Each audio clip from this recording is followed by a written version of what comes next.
As we move through the chapters of 2 Samuel, time is moving on and King David is getting older. Indeed, it happens to us all.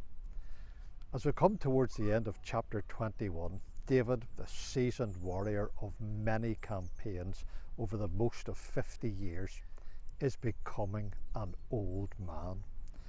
We're going to read about one of David's last battles in this chapter from verses 15 to 17.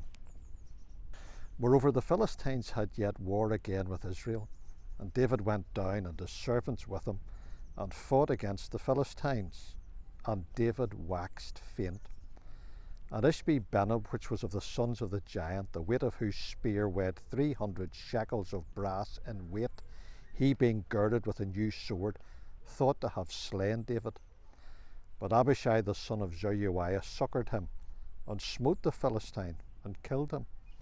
Then the men of David swore unto him, saying, Thou shalt go no more out with us to battle, that thou quench not the light of Israel. When I was just a little boy in Sunday school, my teacher Jimmy McClements asked us why David picked up 5 stones when he went to kill Goliath in 1 Samuel chapter 17. For example, was it because he thought that he might need to have used more than one shot to bring Goliath down? Well, none of us, of course, knew the answer to the question, and maybe Jimmy didn't really know either. But he turned to this passage that we've just read and told us about the 4 other Philistine giants that were killed by David's men. Ishbi-benob in verse 16, Saph in verse 18, the brother of Goliath the Gittite in verse 19, and a man of great stature that had on every hand 6 fingers and on every foot 6 toes, verse 20. He was the one that particularly interested me.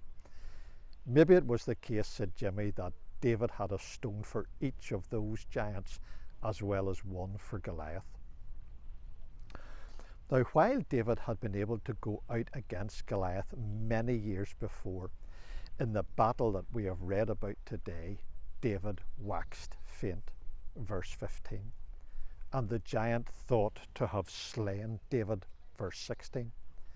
He no longer had the strength to engage in warfare. As time goes on for us all, of course, the nature of our service changes. Now, in the book of Numbers, we read about how this happened in the case of the Levites. From the age of 50 years they shall cease waiting upon the service thereof, and shall serve no more. We read that in Numbers chapter 8, verse 25.